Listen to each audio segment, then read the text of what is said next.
My name is Patrick VanBeveren. I am a physical therapist. There's not a lot to know about the letters after my name, other than there are a lot. I was just telling this woman here that in our association, I have one woman, when she writes to me, she writes, Patrick VanBeveren, E-I-E-I-O. So she's clearly not impressed, so you don't need to be impressed with those either. But, being a physical therapist, obviously I come across a lot of people and have for a lot of years. And the one thing that people seem to want to do is to be able to do for themselves. And I think that is part of aging. What we fear is losing independence. And God forbid that you would actually end up at St. Camillus.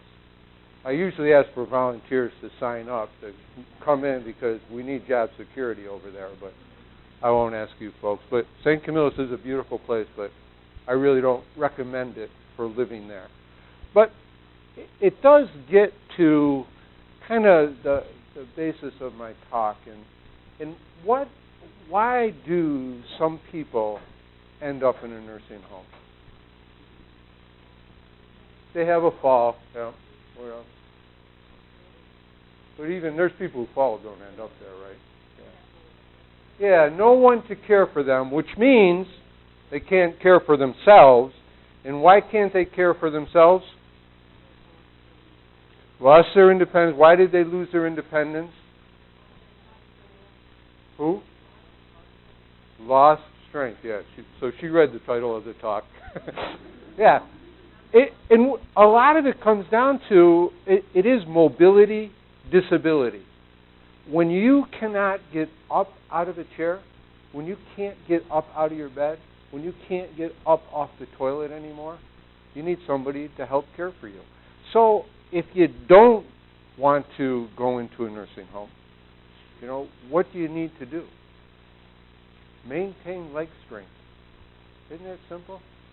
We do fear it and probably know that there is some solution, but do we ever dig down far enough to really think about why we might end up there?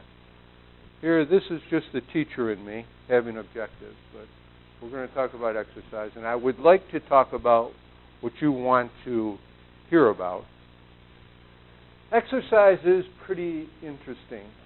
It is, without a doubt, the most powerful intervention that there is in medicine. Far and away. The next 3 or 4 pages talk about the benefits of exercise. So, it makes your heart stronger, makes your bones stronger, it makes the endocrine system work better, gives you better respiration, maintains muscle strength. It prevents cancer. It prevents dementia. Tell me a pill. Tell me a vitamin. Tell me a surgery that does all of that. It's remarkable intervention. It is the strongest intervention.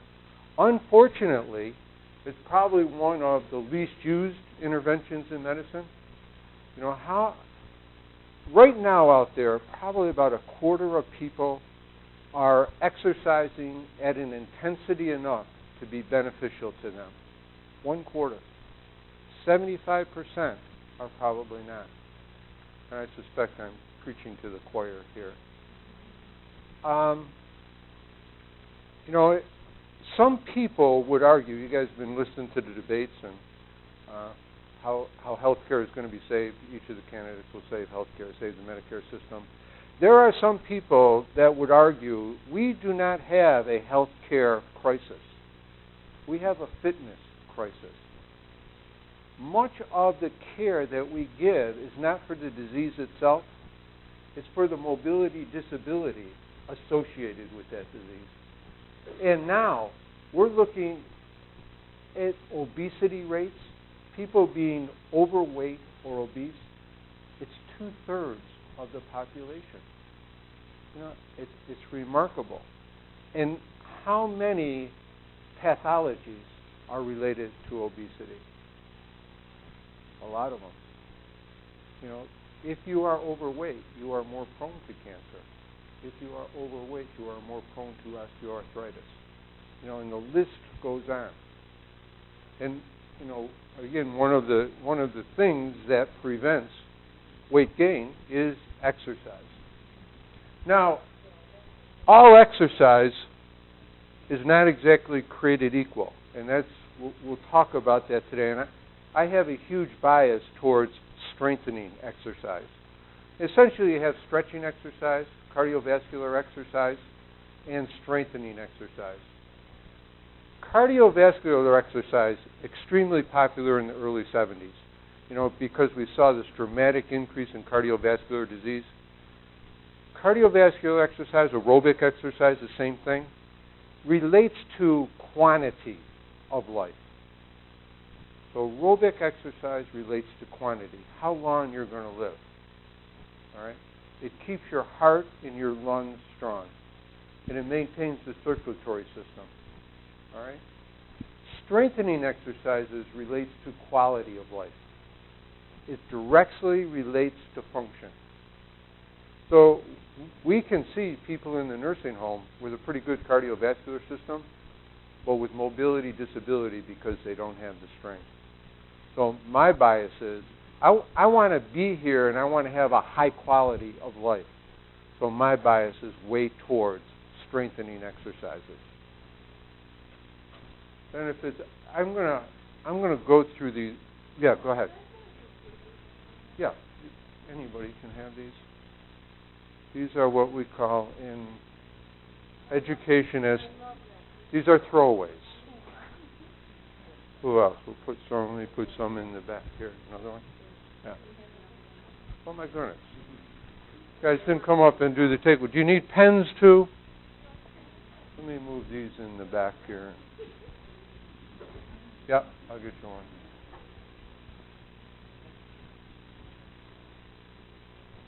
I think there's probably everybody in the class who can kind of go through the list of benefits of exercise. You know, and some of them I already talked about. Prevents early mortality, prevents early morbidity, improves cardiovascular system, whether it's before or after the first heart attack. It decreases total blood cholesterol and raises up the HDLs, the good cholesterol. Maintains cognitive health. How many people fear getting dementia? You know, it's the one positive thing that you can do for yourself. And again, if we talk about anti-aging, I mean, that is a huge fear of people. And it's the information in the literature, it's replete and it's repetitive, that exercising, and this is one of the things that aerobic exercise seems to be better at compared to strengthening. It does seem to be a vascular phenomenon. So it does help prevent dementia, lower blood pressure, reduce your risk of developing it, increases the quantity of life. So this is aerobic. Quantity of life, it allows you to live longer. Reduces depression, promotes psychological well-being, controls weight, helps prevent cancer. And you know, the literature now is really going beyond colon cancer also. Really talking about other types of cancer where the incidence is much lower. And many of the researchers are relating it to the amount of fat that we have in our body increases the risk of cancers. This is a strengthening. So strengthening clearly improves balance, reduces the risk of developing diabetes because it decreases the amount of fat and decreases the resistance to insulin. Helps maintain healthy bones, muscles, joint cartilage. How many people worry about knee pain, hip pain, joint pain? Well, strong muscles prevent joint pain. Strong muscles prevent joint pain. Everything in life is absorption and dissipation of forces. Did you know that? You learned it in high school physics. Every action has an opposite and equal reaction. So as you sit there in your chair, you're pushing down on the chair with a certain amount of force, your body weight. The chair is pushing back up into you with the same amount of force. some tissue in your body has to absorb that force and dissipate it, get rid of it. If the tissue can, no problem. If the tissue can't, you have to do something. So you change how you're sitting there. Make the force go to a different tissue. All right? Or in some people, in particularly people who have a bulging disc, where the force is transmitted to the disc, that disc bulges a little more, becomes a little more irritable. And that person actually has to stand up and walk around. So everything in life is absorption, dissipation of forces. So if you have strong muscles, the muscles are able to dissipate some of that force that is applied to the body, so that the force doesn't go through the joint surfaces. And the estimates are considerable. That there are some authors who feel up to 50% of the force at the knee joint can be dissipated with strong muscles. That's pretty interesting. Help you move better, participate in functional activities, increase reserves. And I'll talk about reserves. Reserves are critical for us. As we get old, we are going to slide down that slippery slope of aging. We are going to get weaker. We are going to lose flexibility. We are going to lose cardiovascular function. But, if you start up here, if you have a lot of strength, a lot of cardiovascular function, and you start to lose it, you're still going to have function way out here, as opposed to not having reserve, starting way low, and then starting to lose it. So as much reserve as you can build within the system, and it's true for bone, it's true for cardiovascular, it's true for muscle strength. Prevents frailty. Frailty is an interesting concept. We think of older adults becoming frail, and that's a natural sequelae of being older. It isn't at all. There really is nothing within the biological system as it ages to cause you to become frail. Frailty comes from inactivity. And again, that's clearly demonstrated in the literature. And again, if we go back to the healthcare system and the cost within the healthcare system, if we delay the onset of frailty by 1 year, which if you look at the average age of entry into a nursing home, and you use that as your definition for frailty, if we prolong that by 1 year, so if the average age of people going to the nursing home is 83, if we raise that to 84, we save $50 billion a year in healthcare costs. That's pretty significant. And again, it gets back to building reserve, maintaining strength, maintaining function. And again, strengthening, it's quality of life.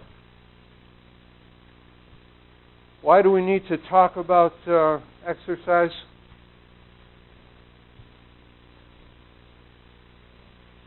It's kind of interesting. Ever since World War II, any of you guys actually remember World War II? Really? Ever since then you can verify this.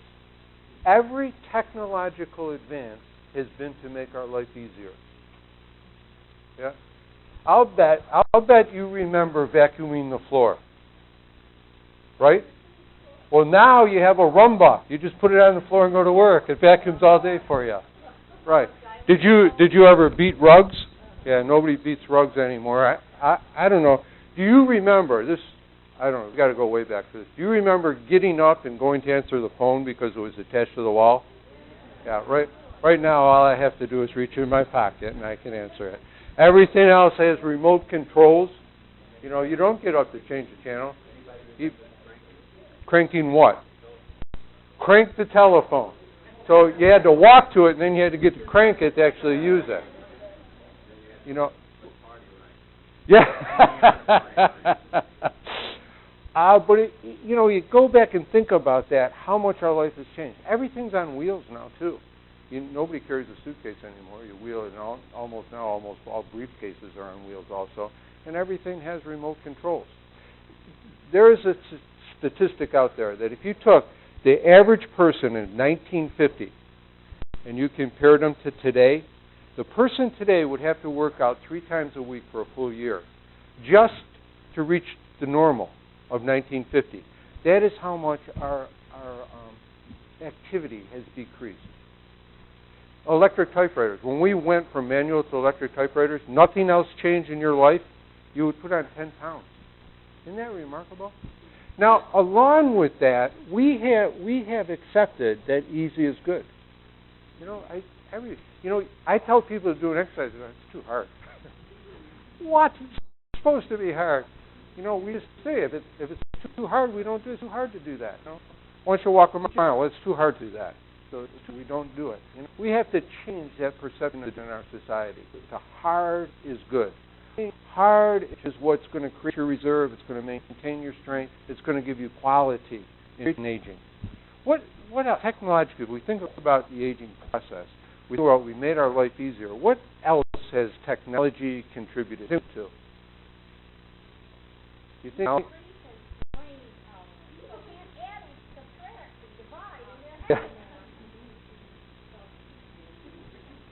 Yeah. Right, now we have computers too. We were talking before, like, we all sit at computers now.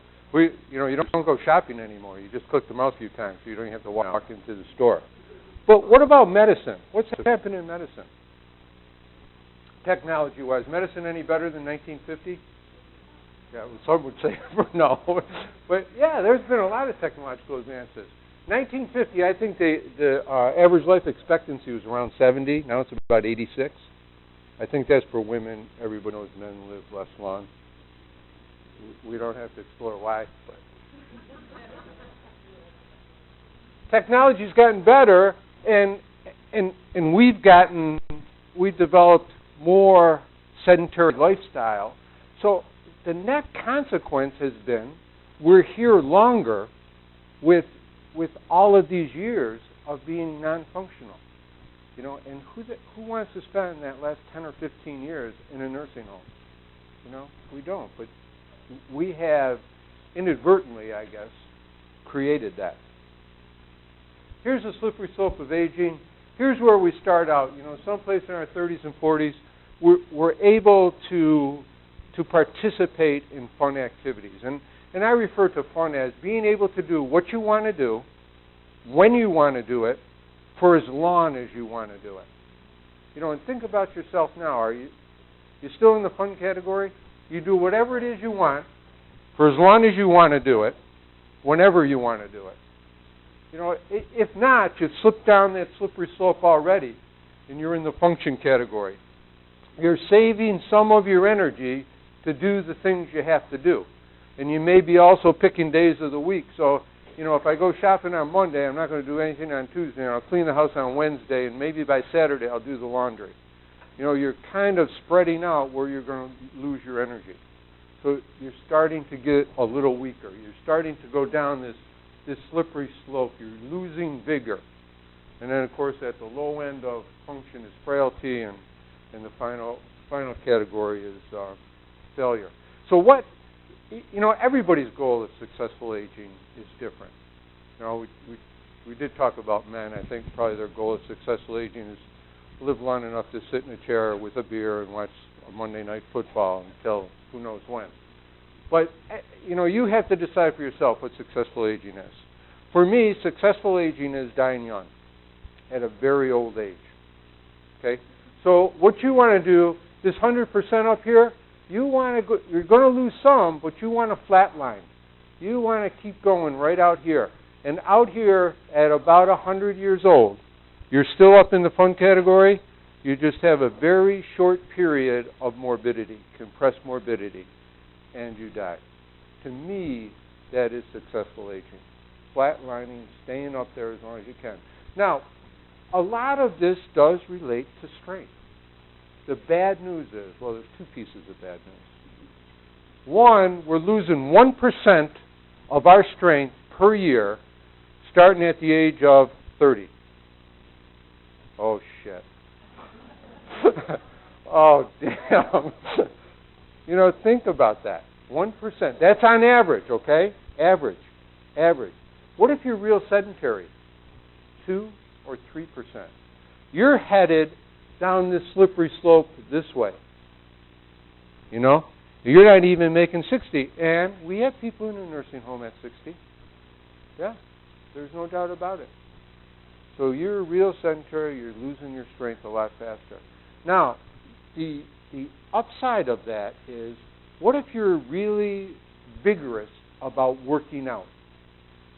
And you really work to maintain your strength. You only lose a quarter of your strength per year. 1/4.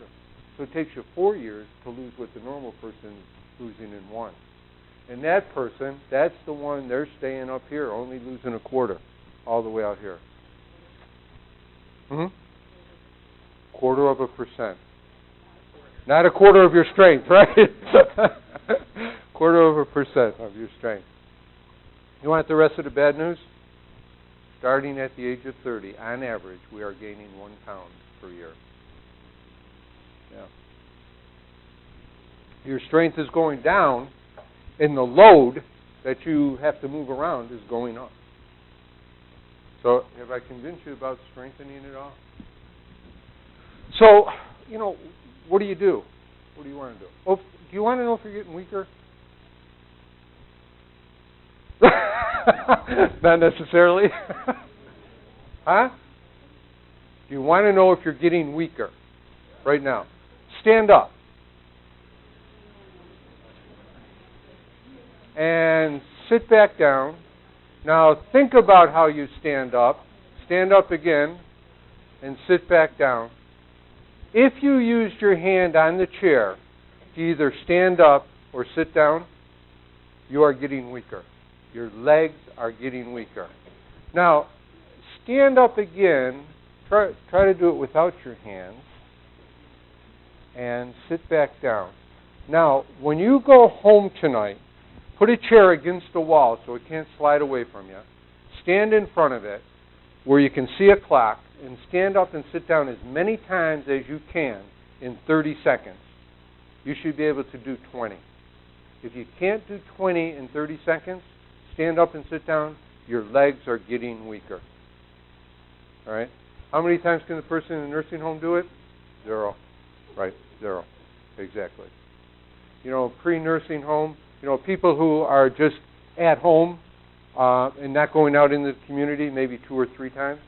Not many. Okay? Stand up again. Do another test. Now, hopefully everybody has a chair in front of them. You can use a podium. Hold on to the chair in front of you. And stand on 1 foot. Everybody on 1 foot. And just, take your hand away a little bit. Yeah.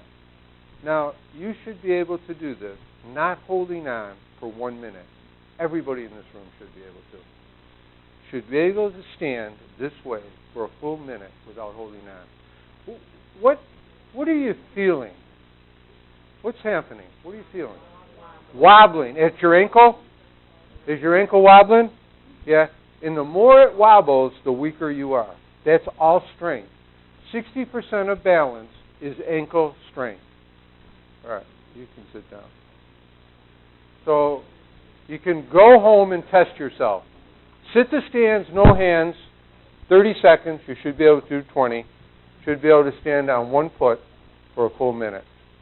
And if you're not, you're already losing lower extremity strength.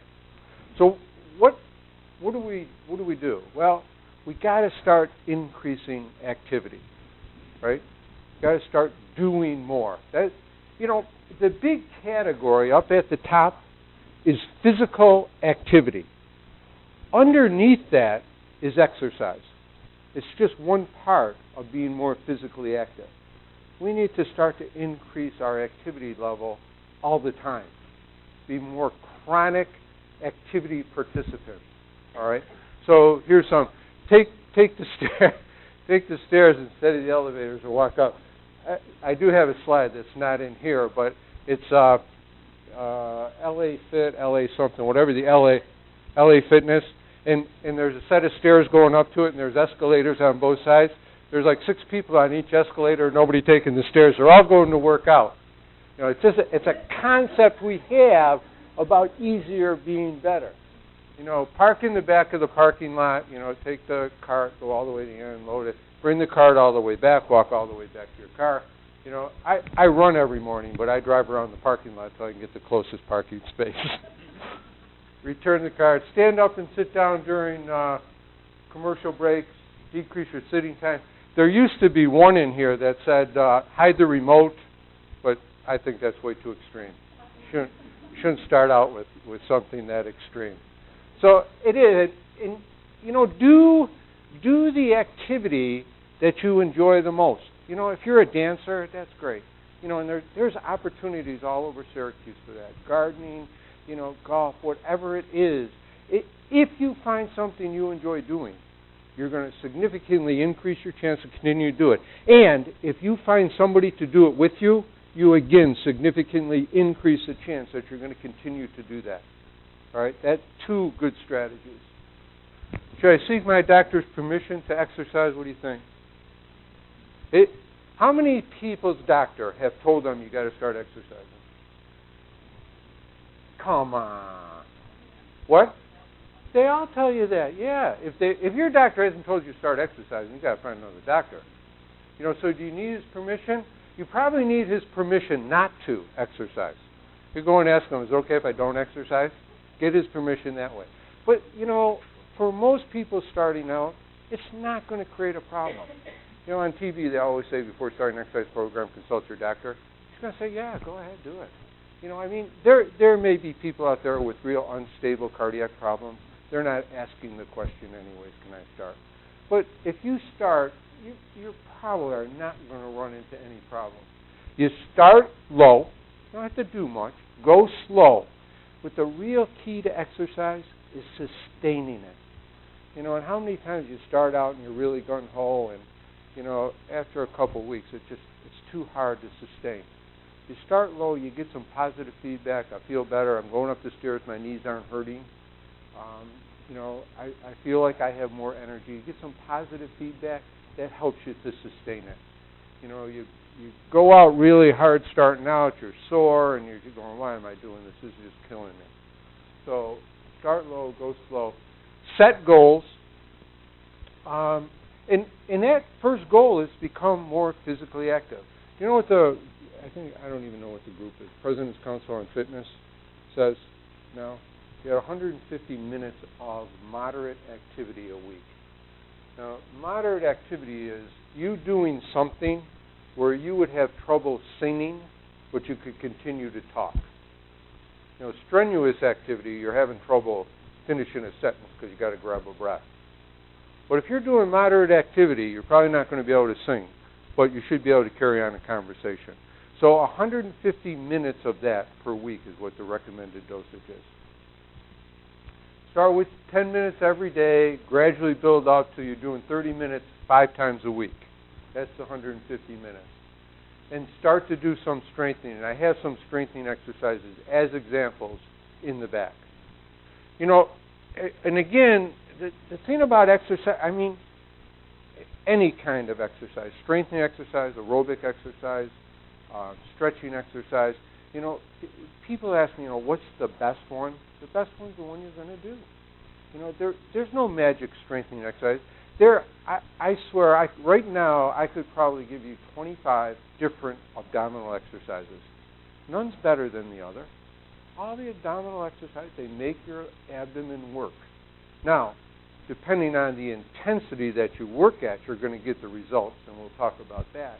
But you find that if you do an abdominal exercise you dread doing it every time, find a different abdominal exercise to do. You don't have to stay with that one. Leg exercises, right? You know, I have people, we do community exercise. I have people that hate doing these lunge things. Well, don't do the lunge things. Do sit to stand. Do squats. Do dips.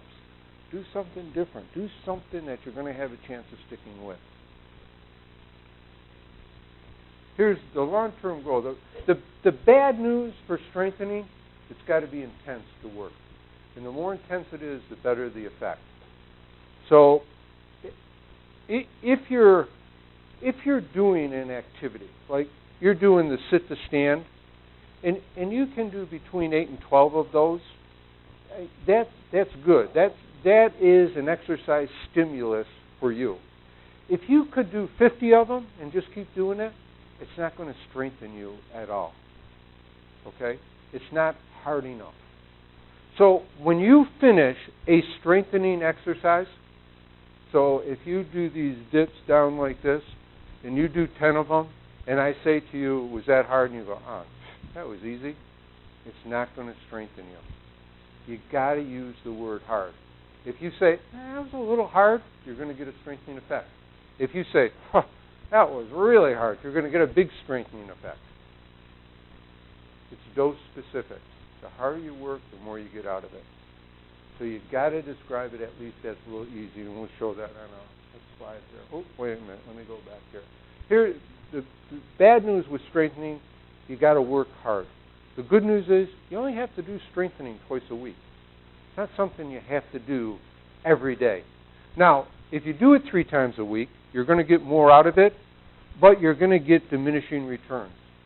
You work really hard twice a week, you're going to get 80% of what you're going to get from doing the strengthening exercise. You add a 3rd day, you're going to get another 10%. You add a 4th day, you're going to get another 5%. You add a 5th day, another 2.5%. Now, if you're an Olympic athlete, if you are training for something particular, that 3rd day, that 4th day, that 5th day is probably important to you. But if we're talking about fitness, if we're talking about mobility, disability, twice a week. All right. There is an exception to that rule, and for you people who are interested in this balancing, and I said 60% of balance comes from the ankle strength. That's only part of the story. Balance is a little bit like a golf swing. You not only have to have the strength, you have to have motor control.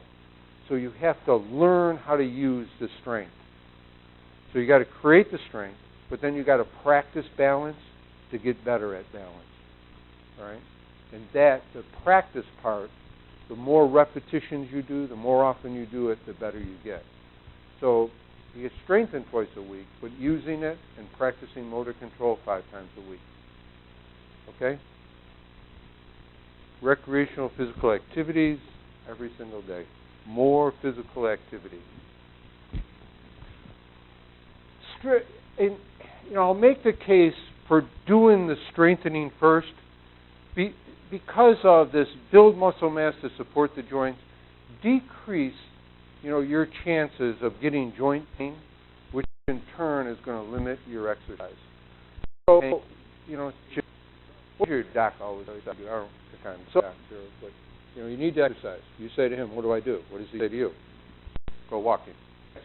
They go walking.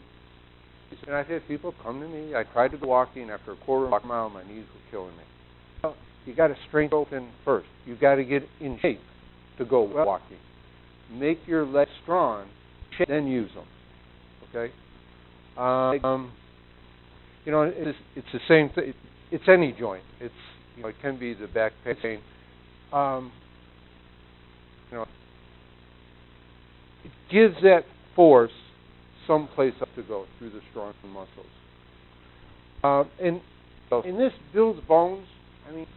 That is very important for bone strength. Now, you have to have stress on the bone to increase the strength of the bone. So if you're in pools, if you're doing pool exercise, you're not going to make your bone stronger. The bone has to be compressed, pulled on. It's got to be weight-bearing exercise. So if that's your goal, is to build strength because you're concerned about osteoporosis, you got to be out of the pool, you got to be doing gravity exercise, and you got to be pulling hard on the bone.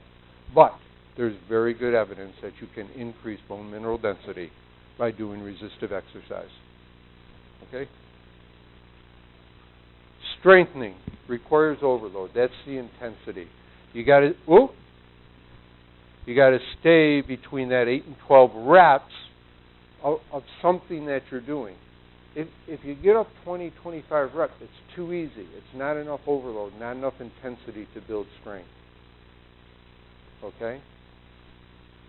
So when we do our community exercise, we might do sit-to-stands or squats or heel raises, something like that. But if it's too easy for the person, we use elastic bands. So you can imagine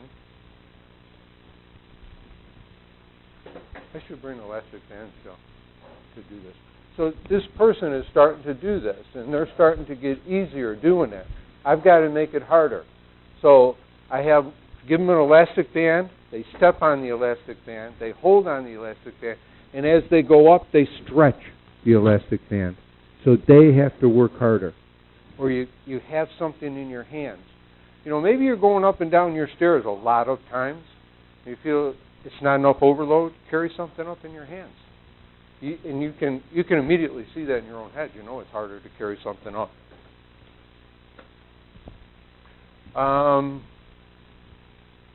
Bands, balls, weights.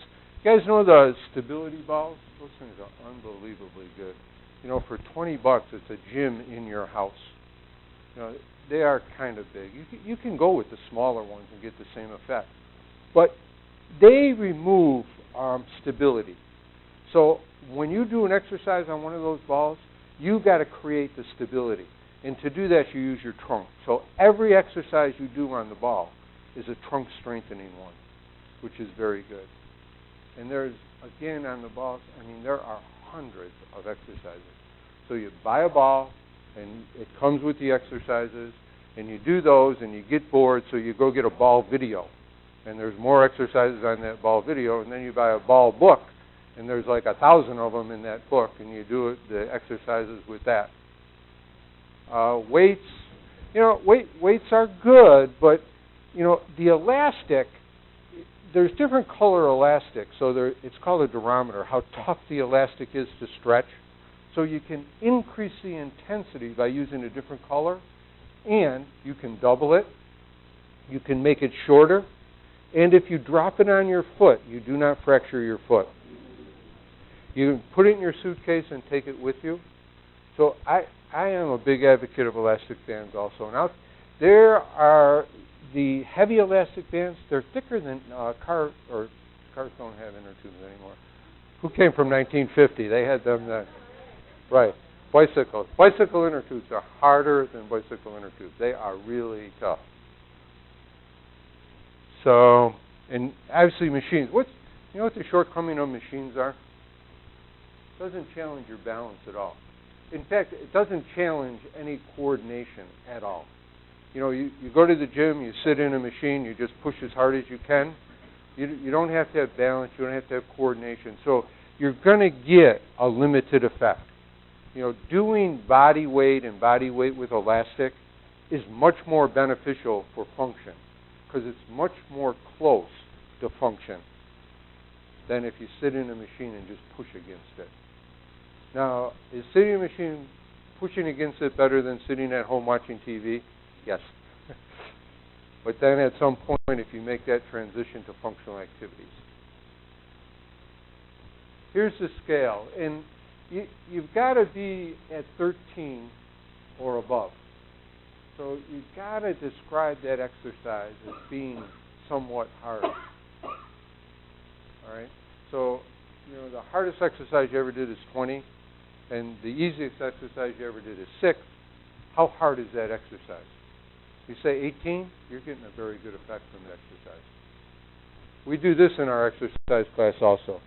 I hand out little slips of paper. I say, how hard was exercise today?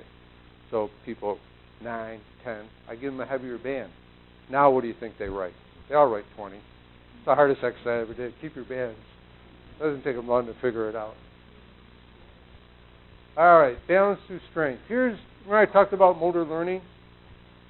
People come to my class, we work on balance. After 3 weeks, they say, my balance is not much better. They've got about 6 hours in class. It takes about 50 hours to learn a motor skill. So that goes for you folks who are learning golf or playing tennis or, a motor. If you want to be good at it, it takes a lot of practice. The people who get good at golf, Tiger Woods, you know why he's so good? Because he can practice. The rest of us get bored after 12 minutes. Say, I'm not doing this anymore. Tiger Woods can hit balls for 6 hours. And that's why he's good, because that's why he used to be good. Now, I'm not sure what the problem is. But these are balancing exercises. You can see they're all one-footed. So, again, you got to challenge the 1 foot. So I can stand, I used to be able to, I can stand here for a while. So now maybe I need to put my foot in and out this way, or imagine a ball here and roll the ball under my foot. I've got to add challenge to it for it to be beneficial. Because if I just stand here, it's too easy for me. Or maybe I stand on an air bladder. Or maybe I close my eyes. And I close my eyes and then I move my head. And that gets real hard. So when you do it, you also have to progress it. When you get good, you have to move along. So the other thing that I want to emphasize is you've got to be safe when you do these. You know, we're doing them so that you're more mobile and you maintain your function longer. So if you fall down and fracture your hip, we've defeated our purpose. So when you do it at home, you know, you have a chair against the wall, you can do some balancing in front of it, so if you lose your balance, you fall into the chair. Or typically I recommend at the kitchen sink, because if you're losing a chair and you fall backwards and you grab the chair, it's not going to help you a whole lot. But the kitchen sink is pretty stable. Corners are good. Doorways are also good. So if you want to practice balance in a doorway and you get on 1 foot and you lose your balance, you just touch. And you just touch on the other side. If you fall backwards, you can grab it. But be safe first. Challenge yourself second. Lower extremity strength. If you're working hard enough, after 2 or 3 weeks, you should say, geez, you know, I really think I'm getting stronger. And there is some change, but a lot of the change is you learning how to facilitate muscle contraction. You're opening up neural pathways. At about 6 weeks, you have real improvement. So again, exercise, the benefit of exercise, it doesn't come from that short term. It really comes from sustaining the effort. And I'm amazed. You know, my exercise programs for older adults. And early on, my concept was I would bring people in for 12 weeks and teach them how to exercise and then send them off. Well, that was 7 years ago. Some of those people are still in my class. Now, I measure them before and after each class. There was one particular lady where it was an aha moment for me. She came in, she was bordering on frail. And she's walking like this. So it takes her a while. We do 10 meters, so it takes her a while to cover 10 meters. After 2 years, we're testing people, and I look up, and here goes Margaret. Margaret's almost running. I go, what the hell happened to Margaret?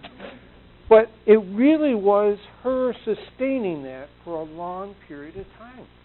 You know, there's a book out on the market now, Younger Next Year. Has anybody seen that? And Younger Next Year for Women? What is the major thing in those books? Yeah, it's strengthening. It's strengthening exercise, overload.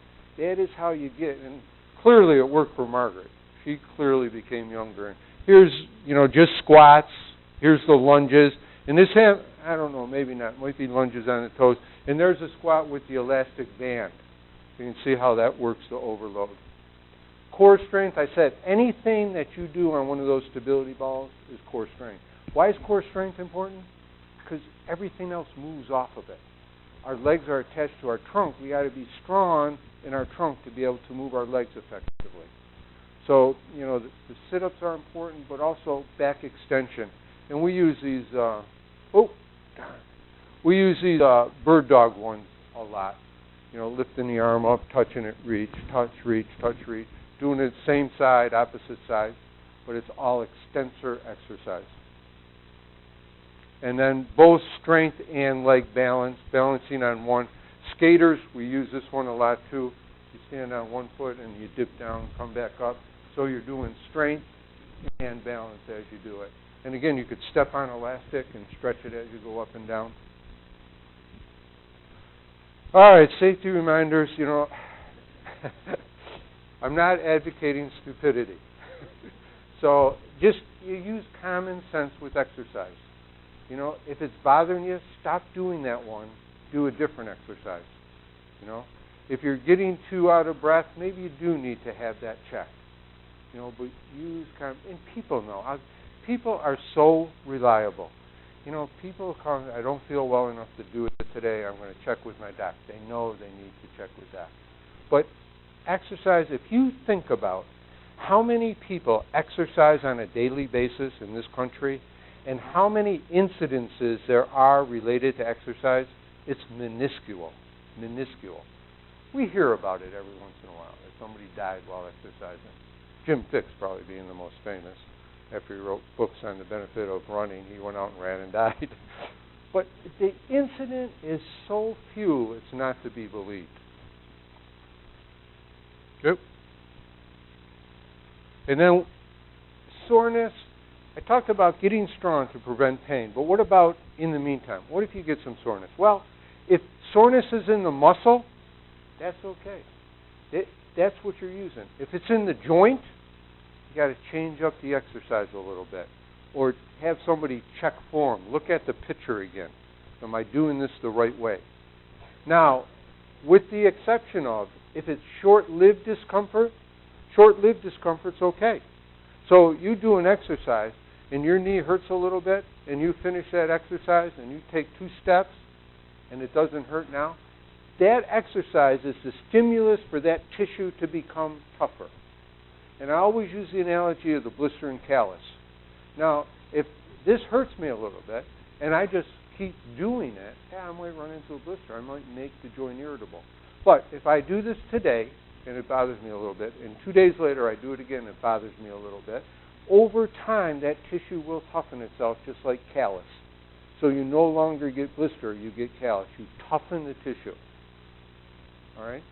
But if the pain persists or the pain's kind of intense, you're going to know, I shouldn't be doing it this way. Switch to a different exercise. Okay? Joint pain, joint pain, joint pain. Muscle pain is okay. If you're working hard, you're going to have, you finish working out, you're going to feel pretty good. The next morning, you're going to get up and go, oh my God, what did I do? You know, you go to get out of bed, you're stiff. That's normal. And the second day. But after the second day, you should get up. You should not have any discomfort. And the pain you get the next morning when you get up, 5 steps to the bathroom, and it's gone. It's called DOMS, delayed onset of muscle soreness, this one right here. Okay? Questions about pain? Pardon? I'm sorry, hyper what? Oh, fibromyalgia? Yeah, now, what's good for fibromyalgia? Healthy lifestyle, right? You get plenty of exercise, plenty of rest, you eat well. So, yeah, you got to find the exercise you can do and stick with it. If it's swimming, swimming. Biking, biking. But it's good. Exercise is good for you. Real benefits come from longevity. It improves your self-efficacy. And if you're talking about aging well, this seems to be the trait about older adults who age well that stands out. So you take an older adult who age well, you start to test them on self-efficacy. They usually have very high self-efficacy, which means they feel they have some control over their life. They're seen as efficacious. They can do something about what they have. And those older adults who do the best, they exhibit that trait. That trait in resiliency, overcoming adversity. They feel like they can do it. So there's a psychological component. At the opposite end of the scale are victims. They have no control. This is for me. They age well. And that's done in studies of people who age well, who don't age well. And it seems to be, exercise seems to improve self-efficacy. Yeah, don't get discouraged. Don't. I had a lady today. She's I don't know. It's got to be 6 months. She's not exercising. She's going to California. And she has back pain. She has to do the exercise for back pain.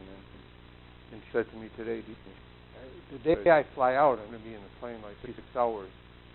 Would it be okay if I miss my exercises? Yeah, take it off. It happens to be my aunt, yeah. So if you miss a day, it is no big deal. If you miss 3 or 4 days, recommit. Recommit. And commitment also, here, make a commitment to somebody that matters, spouse, friend, or something like that.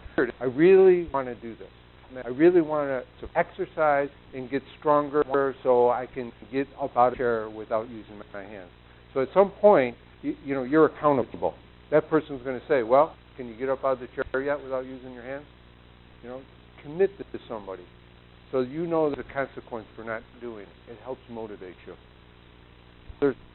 So here were the objectives. Since this really is not for credit course, I really don't care. So we can move right on to questions. How do we do, Joe?